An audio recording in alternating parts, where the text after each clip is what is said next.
परिंदे ये हत्यारा बेटा बाबा जमाना बड़ा बेदर्द हो गयल बा।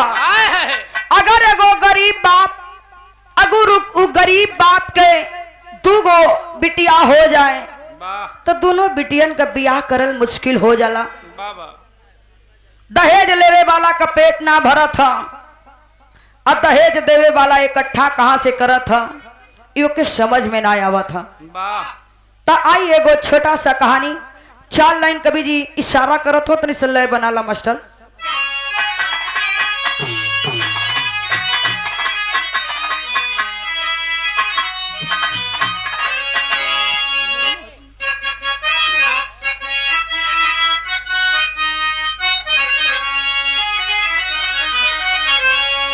अगर फूल गुलशन का कातिल बनेगा बाबा तो कैसे खिलेगा चमन ये गुलिस्तान। अगर शाही सिंधु को पी जाएगी बाबा तो टूट जाएगा दुनिया का सारा ये रिश्ता।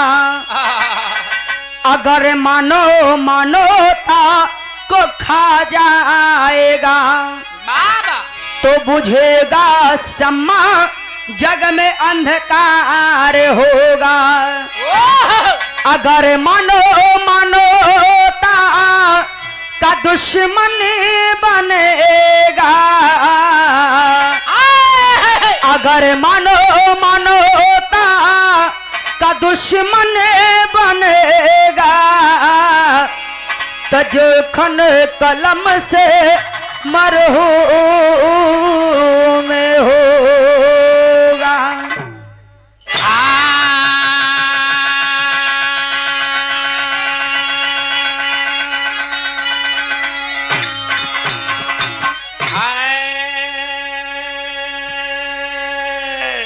ए बाबू अगर एक फूल उगाने वाला डाल को ही काट दोगे तो दोबारा उस डाल में दूसरा फूल कैसे उगेगा।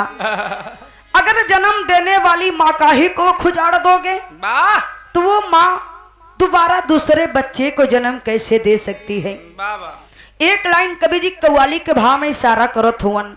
कव्वाली कौन है मास्टर?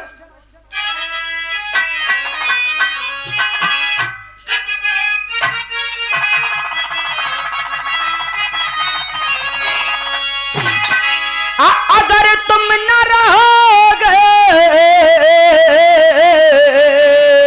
अरे अगर तुम न रहोगे तो वफा कौन करेगा।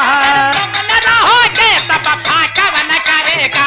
अगर तुम न रहोगे तो वफा अगर तुम न रहोगे तो वफा कौन करेगा।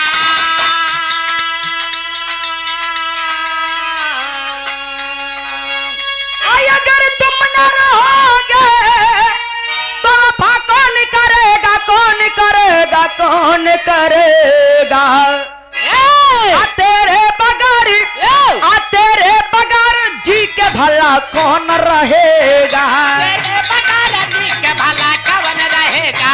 तेरे बगैर जी के भला तेरे बगैर जी के भला कौन रहेगा।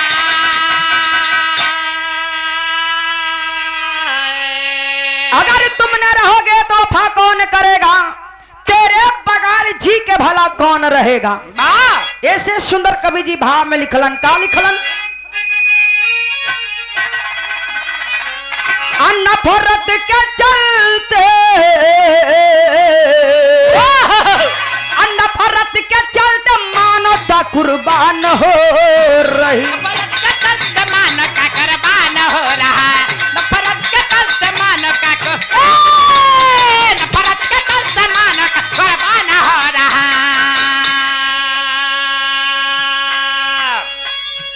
नफरत के चलते मानवता कुर्बान हो रही कुर्बान हो रही कुर्बान हो रही। जिसके चलते ये जिंदगी बलिदान हो रही। ये जिंदगी बलिदान हो रहे। जिसके चलते ये जिंदगी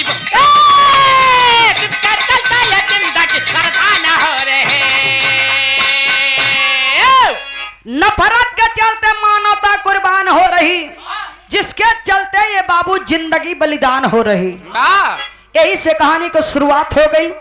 कहानी पे गौर करिएगा, आशा नहीं पूर्ण विश्वास है, आंख से आंसू छलके अनाज छलके, पर कलेजा जरूर छल्ली हो जाएगा। तनी आप लोगों से रिक्वेस्ट है भैया, इतना रतिया में उठ के जात हुआ का करे जात हुआ का करबा रतिया में वाह। कौन सा कटनी लगल है कि परेशान हुआ लोग। जैसे इतना टाइम दिला वैसे तनी सा 10 मिनट और ही आप लोग बैठ जा, वाह कम से कम ही बिरहवा पूरा बैठ जा दादा, तनी बिरहवा पूरा सुन लो, ज्यादा से ज्यादा 10 मिनट। वाह हेलो इतनी रात तक सनियो तो न लगी।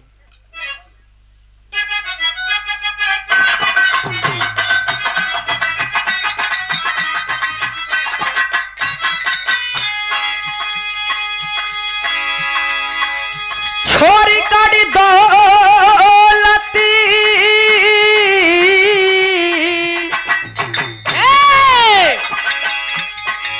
छोरी कड़ी दौलती दुनिया से सबको जाना है, महा 2 दिन का मिला है आशियाना है। अबे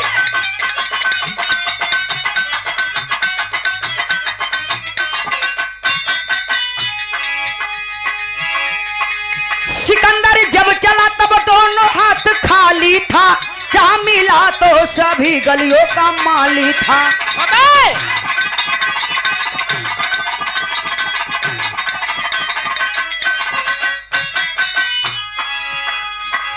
जिला गढ़वाल उत्तराखंड की तराई में, फूल खिला है एक गुलशन की अमराई में। अबे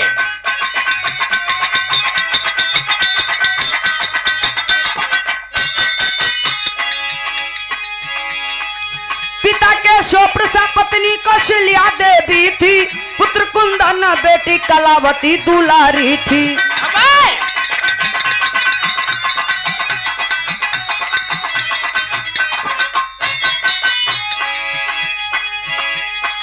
जमी 14 बीघा बनौलू नगरिया में, जिंदगी गुजारे भीमापुर नगरिया में।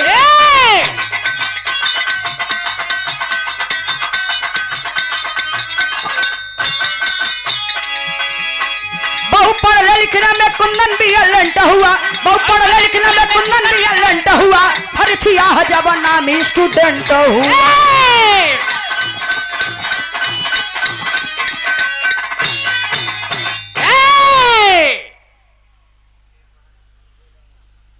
और ये बड़े ही सम्मानित आप शेर बहादुर सरोज बेलहट्टी की धरती से 100 रुपए का पुरस्कार, भैया के बहुत बहुत प्रणाम, सब लोगों के बहुत बहुत प्रणाम। तनिका कहानी के समझ ली, ये कहानी बा कहाँ की, उत्तराखंड जिला गढ़वाल, वाह गांव भीमापुर। वही गांव में रहे वाला बहुत ही छोट परिवार, बहुत ही गरीब परिवार। जोने परिवार का मुखिया का नाम बतावल गया केशव प्रसाद, वाह पत्नी के नाम कौशल्या देवी, एक ही बेटा रहल, जोने बेटा का नाम रखल कुंदन। वाह वाह एक ही बेटी रहली, अबे छोट बाड़ी गोदी में बाड़ी, छोटे बेटी का नाम रखले कलावती। वाह दोनों लइकन का घर का 14 बीघा जमीन है, लेकिन ए बाबू अगर जमीन में जोताई न लगई बा, बुवाई न लगई बा, सिंचाई न लगई बा, वाह कहाँ से अनाज उगी। कसहू गरीबी में मेहनत करके दोनों लइकन का पेट पालत हुवन। धीरे धीरे बचवा कुंदन 5 वर्ष को हो गईलन, ले जाकर गौवा के सरकारी स्कूल में एडमिशन कराए देलन। धीरे धीरे बचवा 5वीं क्लास पास कैलन, फिर 6 से लेकर 8 तक मिडिल स्कूल में एडमिशन कराए देलन। बाबा कुंदन पढ़े लिखे में बड़ा तेज तर्राक रहलन, हर बार क्लास में फर्स्ट आवत रहलन। एक दिन मास्टर साहब केशव प्रसाद के बोलोलन। केशव प्रसाद सोचत हुआ हमार बचवा कोनो गलती कैले है का, जाके दुरिये से कहत हुआ मास्टर साहब प्रणाम, हमार बचवा कोनो गलती कैले है का साहब, यदि गलती कैले हुई तो के क्षमा कर दिए, बहन नादान है बच्चा। हाय हाय रे। मास्टर साहब समझावे लगल, नाही ए केशव प्रसाद, तुहार बचवा कोनो गलती ना कैले है, बल्कि तुहार बचवा तो पढ़े लिखे में बड़ा तेज तर्राक है, हर बार क्लास में फर्स्ट आवेला। तोहके बुलौली है ये खातिर ई बतावे खातिर कि कोनो बढ़िया स्कूल में यदि एडमिशन कराए देबा तुहार बेटा अगर पढ़ लिख ले तो कोनो बढ़िया कोनो बड़ा पोस्ट पे कोनो अफसर जरूर हो जाई। हाय हाय रे, गरीबी में खाए का ठिकाना नहीं खे, बचवा के कहाँ से पढ़ाइए। बड़ा निराश होके घरे आ गईलन। धर्म पत्नी कौशल्या देवी कली की का हो गई जी, कहे इतना उदास बानी। कली काहे ना उदास रही हो मास्टर साहब, सही कहले नो, हमन का खाए का ठिकाना नहीं खे, बचवा के कहाँ से पढ़ाई। कले की काहे के परेशान बड़ा, हमन दोनों प्राणी मेहनत कईल जाई। गईलन गौवा के प्रधान जी से कुछ रुपया उधार ले लेलन, बेटा का ले जाके देहरादून एडमिशन कराए देलन। बचवा पढ़े लागल, आय के वही गौवा में फिर दोनों प्राणी मेहनत करे लगलन। लेकिन बेटा खातिर दोनों प्राणी करत का हवन, इहा एगो गीत लगल मास्टर।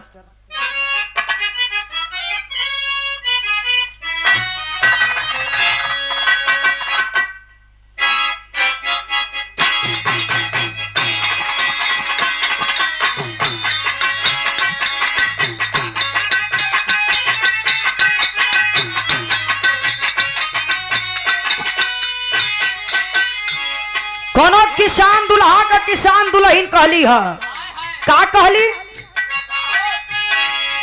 नई झूलानी के छैया बलमा दोपहरिया बिताइला हो।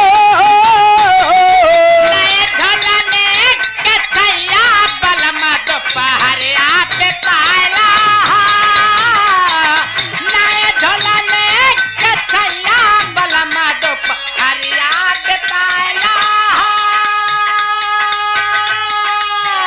लेकिन एक छोड़ी आप लोगन के मनोरंजन के लिए तनी कहानी से ध्यान ना हटे।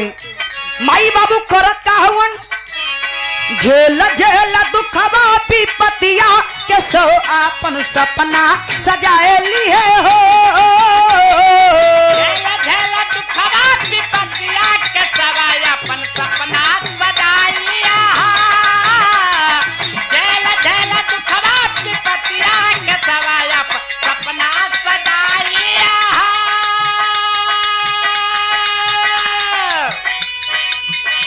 करत रहले भट्ठा पे मुंशीगिरी, करत रहले भट्ठा पे मुंशीगिरी, करत रहले भट्ठा पे मुंशीगिरी। अब बचवा के खातिर करे धन दौलत फेरी। बचवा के खातिर करे धन दौलत फेरी, बचवा के खातिर करे धन दौलत फेरी।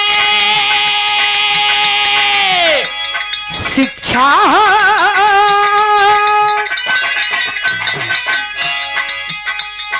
शिक्षा गरीब मन के थतिया के सो आपन सपना सजाए लिए हो। सागरी बबन के थकिया के सवाय अपन सपना सजाए लिया। सागरी बबन के थकिया के सवाय अपन सपना सजाए लिया।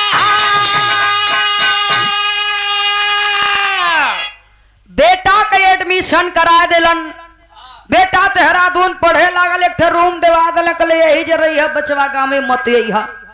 मन लगा के बेटा पढ़े लगल, पढ़े लिखे में बड़ा तेज तर्राक रहल, स्कूल से ही नौकरी में सिलेक्ट हो गयल। एक दिन बाबू के फोनवा कले कले कि ए बाबू नौकरी में तो सिलेक्ट हो गई, लेकिन साहब बिना घूस ले नौकरिया ना दिए हो। हाय हाय रे, बाबू समझावे लगलन, काहे के परेशान बड़े बेटा, अब भाई हम जियते न बानी, अब भाई हम व्यवस्था करब, काहे के परेशान बड़े। हाय हाय रे, गईलन फिर प्रधान जी से मदद मांगे, लेकिन प्रधान जी साफ साफ जवाब दे देहलन। आज जब प्रधान जी जवाब दे देहलन, 14 बीघा जमीन बा, वही में से 1 बीघा जमीन बेच दिलन। 1 बीघा जमीन बेच के पैसा बेटा के भेजलन, बेटा का नौकरी मिलल, इंजीनियर का नौकरी मिलल। आज बूढ़ बाप गरीब बाप इतना खुश हुवन, कर्जा लेके गौवा में मिठाई बांटत हुवन। उनकर एगो संबंधी रहलन जेके प्यार से काका कहत रहलन। देखलन का हो गई कि शिव प्रसाद बड़ा खुश नजर आवत हुआ। कल काहे न खुश रही काका, आज हमारे गरीब परिवार में, ये हमारे गरीब के कुटिया में एक उम्मीद का दिया जलल। हाय हाय रे, लेकिन उन्हें का पता कि उनकर खुशी केवल कुछ ही पल के बाद। धीरे धीरे समय बीतल, बेटा दफ्तर आवे जाए लगल, बेटा दफ्तर आवे जाए लगल। एक दिन शुभ रही दफ्तर खातिर निकलन, रस्तवा में एगो लड़की से भेंट हो गयल। चुने लड़की का नाम बतावल गई करिश्मा। दोनों में नैनाचार हो गयल। धीरे धीरे समय बीतल, दोनों में प्यार हो गयल। जब दोनों में प्यार हो गयल तो एक दिन जाकर दोनों मंदिर में ब्याह कर लेलन। दोनों मंदिर में ब्याह कर लेलन, खुशी खुशी रहे लगलन। माई बाबू तो अंगूरी पे दिन गिनत हुवन। 1 बरिस हो गयल, 2 बरिस हो गयल, 3 बरिस हो गयल, 4 बरिस हो गई। कहो कुंदन के माई, कहो बच्चवा, कहो बेरी अमन के पता ना लेलस, हमन के भुला नानो गयल। धर्म पत्नी कौशल्या देवी समझावे नहीं हो, काहे के निराश होत हुआ। धीरे धीरे दिन गिनत 5 बरिस बीत गयल। दोनों प्राणी आपस में उनके समझावे करे जा मिठास रखत हुवन। हाय हाय रे, लेकिन दिन खराब तब न भयल जब वो छोटकी बिटियावा कलावती सयान हो गयल। जब बेटी सयान हो गयल तब बाबू के करेजा पे फिक्र बढ़ला। चाहे जाए शादी खोजे से ज्यादा दहेज का मांगबा। तब फिक्र बढ़ल तो बाबू करेलन का। गीत बदल गई मास्टर।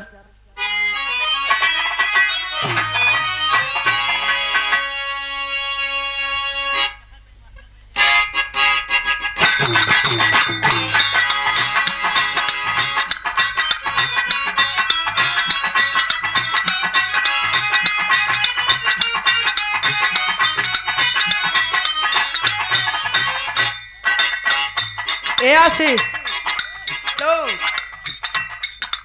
तू लोग शांत होकर बनी बैठा थोड़ी देर। कोनो प्रेमी और प्रेमिका का इशारा है। प्रेमिका कहे अपना प्रेमी से, का कहे? करेला तबाह हमर चढ़ली जवानिया, करेला तबाह हमर चढ़ली जवानिया, करेला तबाह हमर चढ़ली जवानिया।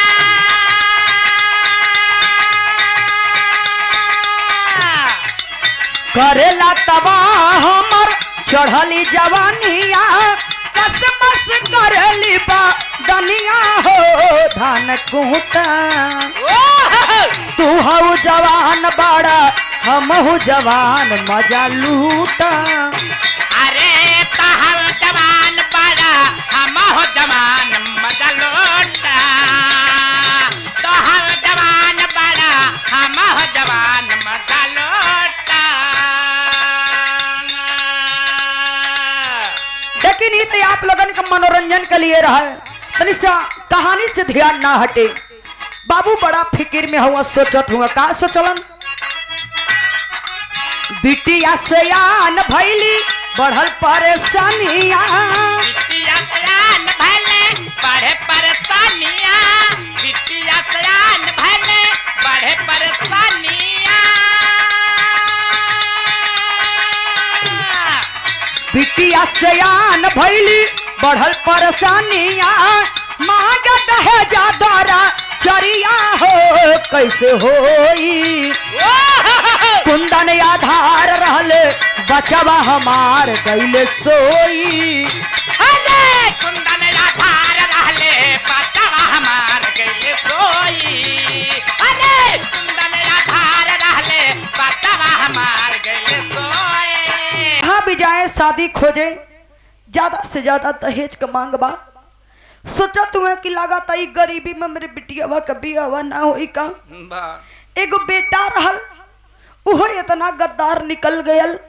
धीरे धीरे 5 बरिस हो गयल, धीरे धीरे 5 बरिस बीत गयल। एक कहूँ बेरी मई बाबू का हाल समाचार ना लेलस। कहू बेरी ना सोचलस कि माई बाबू कैसे होई है। माथा पे हाथ रख के बैठल हवन। उहे बगल वाले काका आ गइलन। का हो गई ले केशव प्रसाद, काहे माथा पे हाथ रख के बैठल बड़ा? कले का करिए काका, जहाँ भी जाइला बिटिया का शादी खोजे, ज्यादा से ज्यादा दहेज का मांग बा। इस गरीबी में दहेज कहाँ से इकट्ठा कर पाई? लगत है गरीबी में मेरी बिटिया कभी आवा ना होई का। कले कि तू पगलाइल बाड़ा, जान फलाने गौवा में गो लइका हा, फौजी जवान लइका, जो न लइका का नाम बतावल गई कन्हैया लाल। क्या देखा यदि बातचीत बन जाए तो बिहवा काहे न देता। काका का बात मान के गईलन, बातचीत आगे बढ़ल। और जब बातचीत आगे बढ़ल तब का भयल?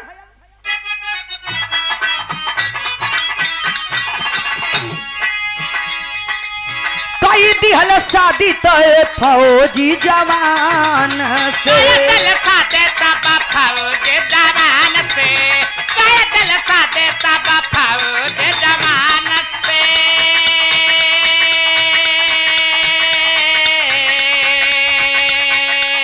आई बरतिया हमारे दुआरे पे तान से, हमारे दुआरे पे तान के, आई बरतिया हमारे दुआरे पे तान के।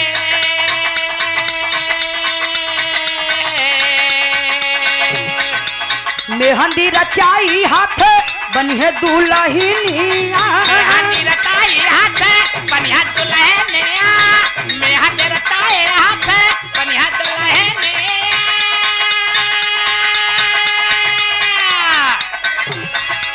मेहंदी रचाई हाथ बनिए दुल्हनिया, जही ससुरवा मरबा बुनिया हो कैसे होई?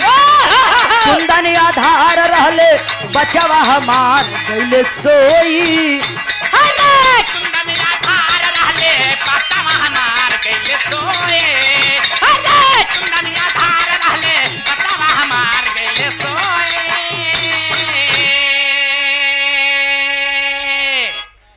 गईलन फौजी जवान लइका कन्हैया लाल से बियाह तय के दिलन। 4 मई के बारात आई, 5 के बेटी के विदाई हो जाई।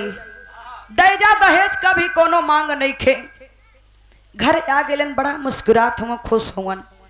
धर्म पत्नी कौशल्या देवी देखली कली का बुढ़ऊ बड़ा मस्त नजर आवत हुआ, बड़ा खुश हुआ। कोनो बात हो का? कले काहे ना खुश रही हो? मोछा पे ताव देके कहत हुआ काहे ना खुश रही हो? आज अपने बेटी के बियाह न तक के आइल हई, एक ओही खुशी के बात हो। ए कलावती, कोनो दहेजा दहेज के मांग नहीं खे। दोनों प्राणी बड़ा खुश हो गईलन। थोड़ी देर में धर्म पत्नी कौशल्या देवी लगली रोवे। कहत हुए काहे को रोवताड़ू हो? का हो गए तो कमना बात के दुख हो, काहे के रोवे लगलू? कले कि काहे न रोई जी, 5 बरिस हो गयल, 5 बरिस हो गए। एक मेरी बेटा का चेहरा ना देखली, एक मेरी बेटा का आवाज ना सुनली। ए जी चाहिए ना चाहिए, एक मेरी बेटा के पुनवा को के कह दी, हो सकेला कि एक दिन सदिया में टाइम निकाल के चले आवे। हाय हाय रे, कहा जाला कि माई के जियरा गाई पुतवा के जियरा कसाई। पुत का पुत हो जाली पर माता को माता ना होली बाबू। दोनों प्राणी रोवत हुआ। धर्म पत्नी कौशल्या देवी के कहले अनुसार केशव प्रसाद जाके बेटा के फुनवा लगा दिलन। फुनवा पे बोलावे, कहे बेटा, ए बेटा कुंदन, कैसे बाड़े लाल, कैसे बाड़े हमारे जिगर के टुकड़ा? इतना दिन हमन का खोजो खबर ना ले ले बेटा, कहाँ खो गए रहले? हाय हाय रे। उधर से आवाज आती है, क्या हुआ, क्यों फोन लगाए हो?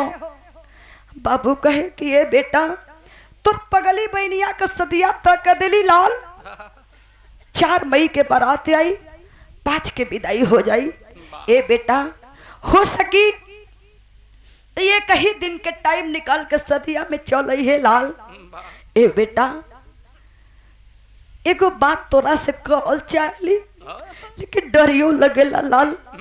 करेजा पे पत्थर रख के बड़ा हिम्मत कैल तो कहले कि ए बेटा जब आवे लगी है ना, जब आवे लगी है तो कुछ रुपया रख ले हो तो ले ले आई है बेटा, सदिया में कामे आई। फिलहाल दहेजा दहेज को कोनो मांग नहीं खे, लेकिन सदिया में कामे आई। अरे बेटा लाख समझाने के बावजूद बेटा जवाब दे देलस। जब बेटा जवाब दे देलस समझावे लन कि बेटा यदि ना आईबे तो कैसे पगली बहनिया के रखिया के भरपाई कर पैबे, कैसे सार बहनोई के हिताई होई।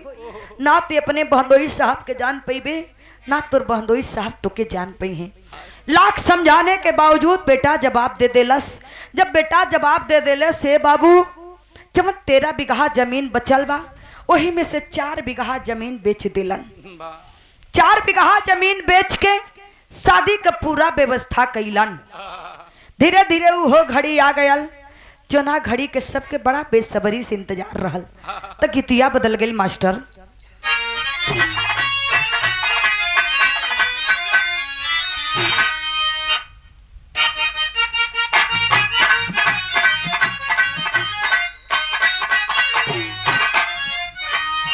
भोरहरी में कोनो भगत माई का सजल समरल डोला देखले बा, तब कहे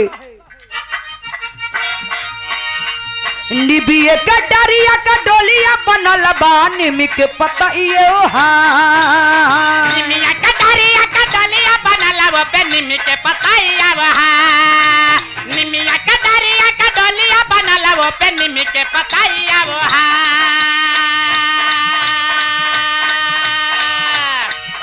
निबिये का डरिया का डोलिया बनल बा निमिक पतइयो हां, देवलोक से चाली है भवानी नु हो देवता बनी गईले कहा, देवलोक से चालाले भवानी न हो देवता बन गए कहा, देवलोक से चालाले भवानी न हो देवता बन गए कहा।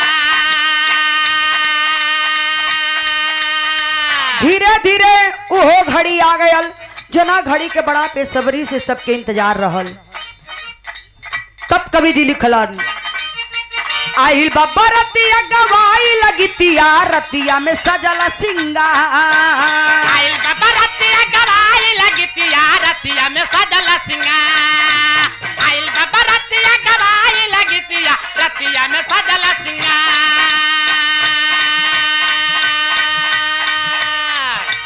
आइल बाबा रतिया गवाई लगितिया रतिया में सजल सिंगार, पानी के पराई बहू रहियानु हो बेटी गईली ससुरार, पानी के पराए बहू रहिया न हो बेटी बन गए ससुरार, पानी के पराए बहू रहिया न हो बेटे गए ससुरार। 4 मई के बारात आयल। धीरे धीरे रात बीतल, शादी संपन्न हो गयल। सुबेरे से बेटी का विदाई हो गयल। धीरे धीरे दोपहर तक सब नाते रिश्तेदार अपने अपने घरे चल गईलन।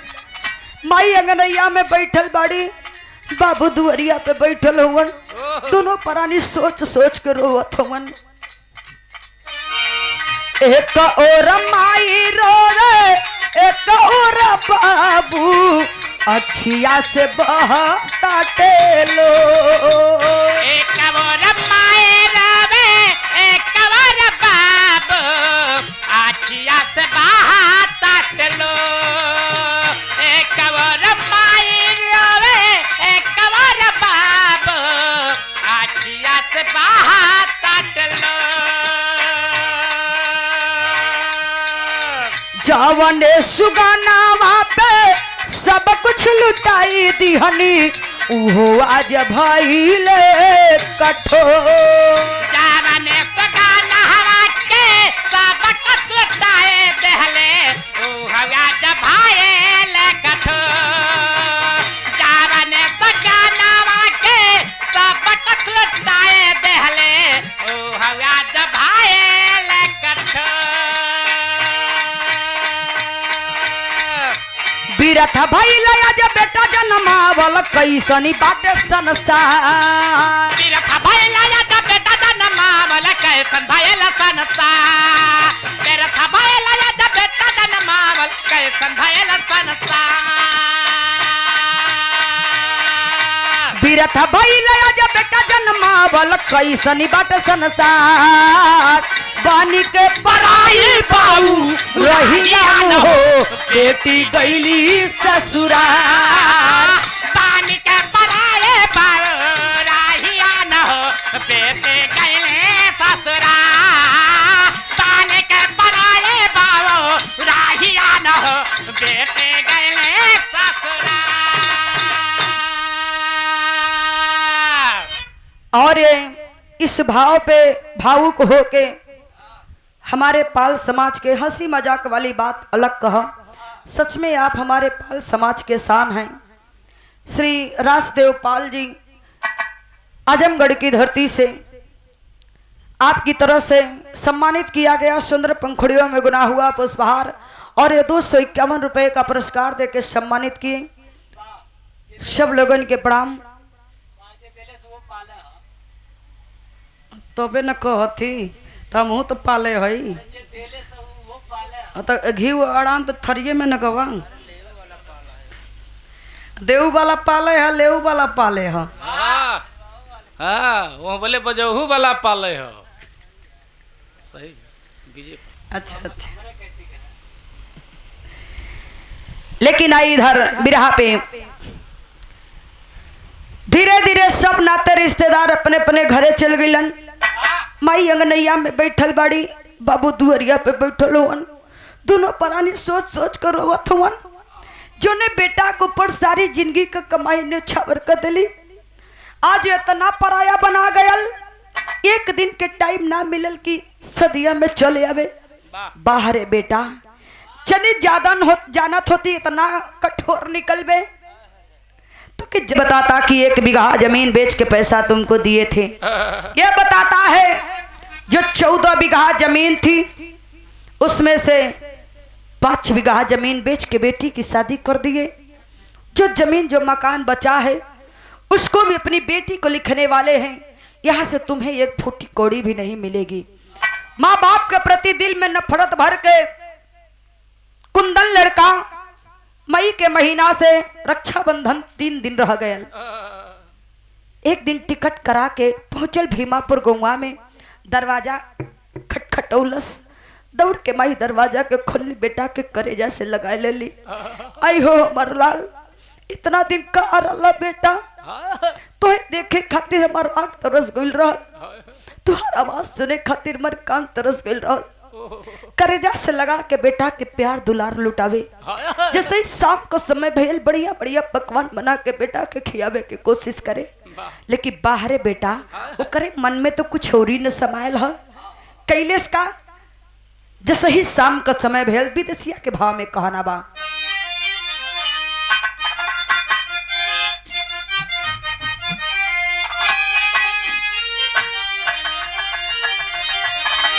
अब भैला जबरतिया मराई गईली मतिया हो, हमारे खाती चलल बा कसैया ये बाबूजी।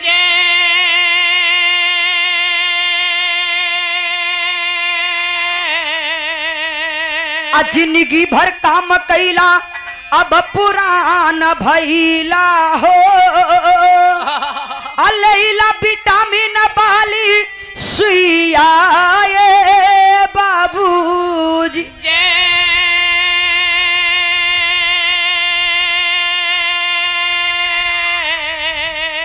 सुन भई शरीर पापी ते गवा उठाईली हले, आई है बाटे बेटा के कमैया ये बाबूजी।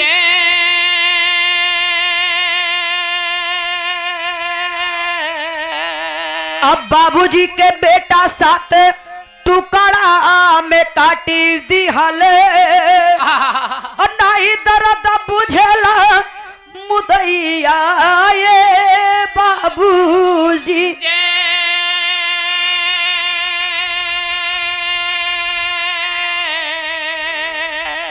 हाय हाय रे, जैसे ही शाम का समय भयल एगो डॉक्टर को कुछ रुपया दे के अपने तरफ मिला ले बा। बाबू के शून्य वाली सुई लगवा देलस। यही पूरा शरीर शून्य हो गया। हाथ में कटार लेके जाके बाबू के सरदिया के साथ टुकड़ा में कैलस। माई के पास गए। माई कली कि नाई हो लाल, ऐसा कौन गलती कैली बेटा, कोने गलती का सजा देत बाड़े। तो कि 9 महीना गर्भ में रखली, जन्म दे के पाल पोस के तना बड़ा बना दिली, ऐसा कमन गलती का सजा देत बड़े लाल। ऐसे मत करे बेटा, ऐसे मत कर। लेकिन नहीं मनलस बाबू, माई के भी गला के धड़ से अलग कर देलस। दोनों माई बाबू के मरले के बाद पापी कैलस का टेरी के भाव में कहना बा।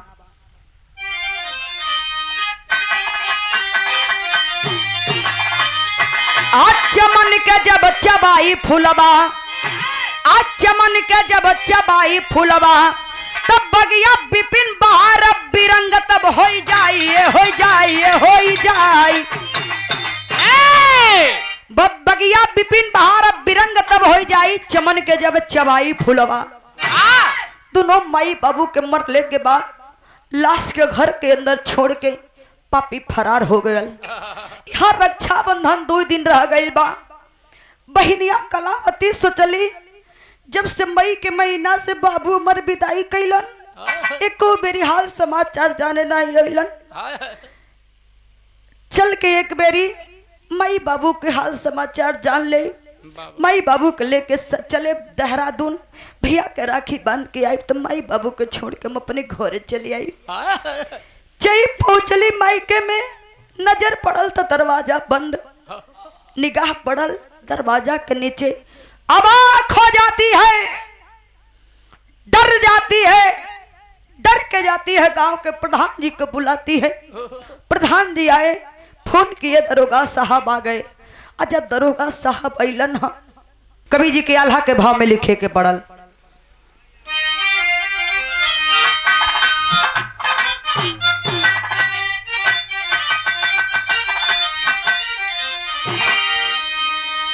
आप प्यार हो प्रकृत जब दुनिया के खई है बाबू,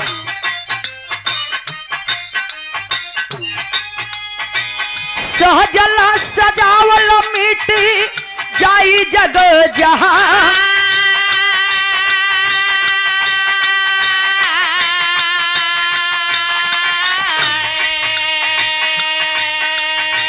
नेता नेवतिकता जब देशवा के खई है बाबू,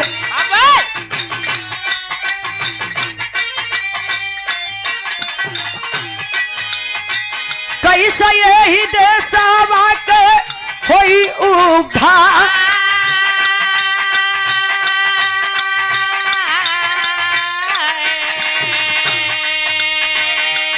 ए बाबू, अगर इस देश की रखवाली करने वाला नेता ही इस देश को खाने लगेगा, जो कि मेरा भारत देश सोने का चिड़ई कहा जाता है, अंदर से एकदम खोखला हो जाएगा। इतना ही नहीं भैया हो डॉक्टर मारी जयापन खई है बाबू।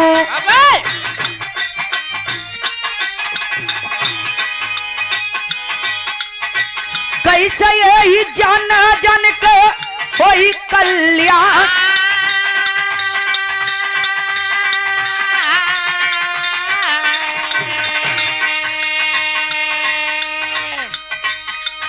अब बेटा बाप तो हूँ जब माई बाप के खई है बाबू।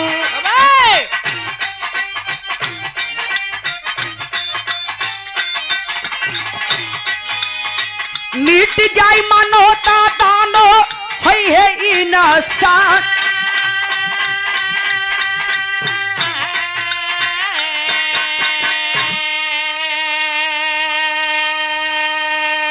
ए बाबू, जो डॉक्टर पे विश्वास करके एक मरीज इलाज कराने के लिए जाता है, यदि उस डॉक्टर पे भरोसा नहीं रहेगा, उस डॉक्टर पे ही भरोसा नहीं रह जाएगा, तो किसके पास आप इलाज कराने के लिए जाएंगे।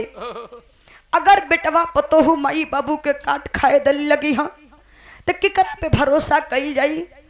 यदि बेटवा पतोहू परिवार वालन पे भरोसा नहीं खे वाह तो केकरा पे भरोसा होई, कोई बाहर वाले पे भरोसा का होई। बाहरे बेटा कुंदन थोड़ा सा धन दौलत खातिर का से का कर गए, आखिरी प्रमाण में कवि जी के लिखे के पड़ल।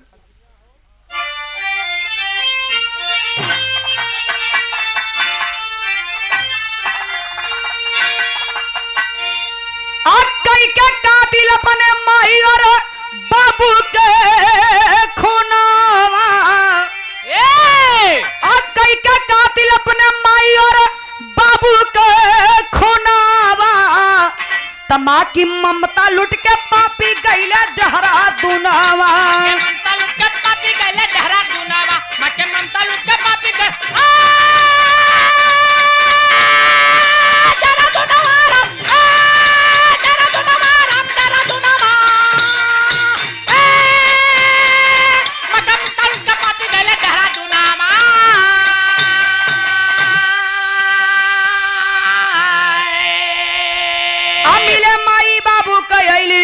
भोरबे बहिनी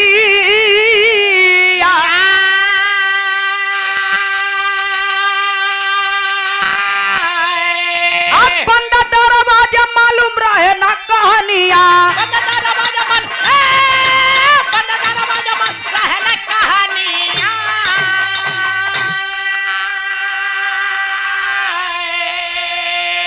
देख के सुनसान व्याकुल भइल बाजियारा, तमा की ममता लुट के पापी गईले देहरादूनवा।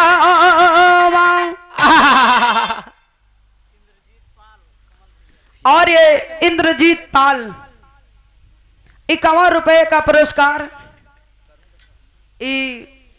कमल मुन्ना के लिए। आज एकदम मन लगा के बढ़िया काम कैले हुआ। वाह लाइक 50 रुपया इनके तरफ से ले रहा, 100 रुपया और दो। वाह 20 दे थई 100 रुपया था। हाँ नंबर तो 100 रुपया था। अरे एक शीशी हो जाए ओकरे भरे के। इतना नान कहो के सीसी पियबा हाँ और ही बढ़िया शिक्षा ना दे तुम कि जूस पियल करा, दूध पियल करा। जौने चीज का दूध तू लोग पिया दो के। वाह चल पट्टे काते की लई 100 रुपया हमारे तरफ से ले ला, खूब मेहनत करा और बढ़िया से मन लगा के बजावा।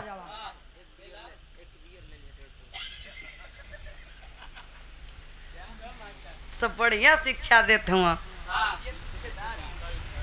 सूरज ऐसा कुछ करी तो बताई। हाँ हाँ ऐसा कुछ करी है तो बताई। हाँ अब मेहनत करा, खूब बढ़िया खा पिया, शरीर बनावा, बढ़िया से मेहनत करके बजावा। वाह ये सब चीज में मेहनत लगेला। हाँ ये हड्डी मत दिखावा। इधर यही दरवाजा खोला गया, माई बाबू के लाश घर के अंदर पड़ल बा। लसिया पे गिर के बिटिया छटपटाई को रोवे कि आई हो माई, हमें के करे सहारे छोड़ गईलू। वाह आई है बाबू, हमें के करे सहारे को के गईला। ससुराल में भी सब कुछ नया बा, माई के भी माई बाबू एक ही साथ ही दुनिया के छोड़ दिलन। छतिया पीट पीट के छटपटाई रोवे। लेकिन इधर यही पूरे घर की तलाशी ली जाती है। जो डॉक्टर बाबूजी को सुनने वाली सुई लगाया था, उस डॉक्टर का पर्स मिलता है। पर्स के आधार पर डॉक्टर पकड़ा गया और डॉक्टर के आधार पर कुंदन लड़का पकड़ा गया। 20 साल की जेल उस डॉक्टर को होती है और 20 साल की जेल कुंदन लड़के को होती है। आज बिटियावा का तो पूरा संसार उजड़ गयल। माई बाबू एक ही साथ दुनिया के छोड़ दिलन। एगो भाई रहल जने के 20 साल का जेल हो गयल। आज बहनिया तलसिया पे गिर के छटपटाई रोवे कि हम कहीं का ना रह गईली। मायका में सब कुछ लुटा गयल, लेकिन बाहरे समय बाहरे संसार। हम यही आप लोगों से पूछिला, जोने रुपया पैसा धन दौलत खातिर लोग परेशान हुआ, एक दूसरे के जान मारे के तैयार हुआ।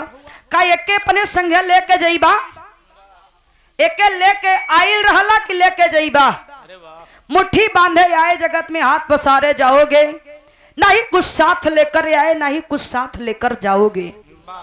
इस सब मोह माया जब तलक दुनिया में हुआ, कितना ज्यादा से ज्यादा कमा के बैंक बैलेंस कर ली, कितना बढ़िया से बढ़िया मकान बनवा ली, जाए लगबा तो कुछ लेके ना जाइबा, सब यही जगह रह गए, तोहरे आजा पुरखा कभी तोहरो रह जाई।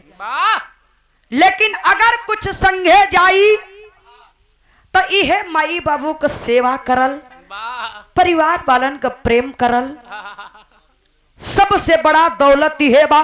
माई बाबू को सेवा कला, माई बाबू का हर सुख दे दा, परिवार वालन के हर सुख दे दा, हर तरीके से परिवार वालन को खुश रखा। इहे संगे रही और इहे संगे जाई। तीर्थ यात्रा करे लोग जाला, चारों धाम के यात्रा करे जाला। हम तो कहिला माई बाबू के दर्शन कला, माई बाबू के चरणिए में चारों धाम हो। इस दुनिया में आप लोग भी देख सकेला, जे माई बाबू को सेवा करत हैं उससे ज्यादा ये दुनिया में सुखी कोई ना है, कोई ना है उससे सुखी। लेकिन जे अपने माई बाबू को दुरियावत हैं, दुआरी से बहरे निकाल देता, जा तू हुआ हमारे खास खास रिश्तेदार आयल हुआ, ये लोगन के लगे अहा मत, आवत हुआ तो चिन्हावत हुआ कि देखा हमारे घर का नौकर हुआ। उन्हें कहूँ जगह ना तो यहाँ जगह मिला था और ना ही भगवान के घरे जगह मिली। हम यही आप लोगों से विनती करें कि इससे ज्यादा कुछ ना, माई बाबू के दर्शन कर ली, माई बाबू के चरणिए में चारों धाम हो। इससे ज्यादा हम का बताई, आप लोग खुद ही समझदार हुआ। आखिरी प्रमाण में गुरु घराने का परिचय बा, कहना बा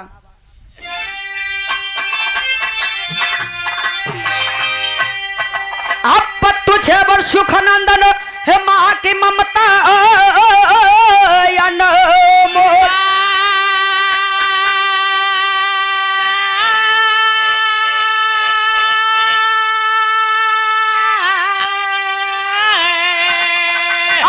काशी बोलो रंजित मनोहर टूटल धराई नहीं डोर।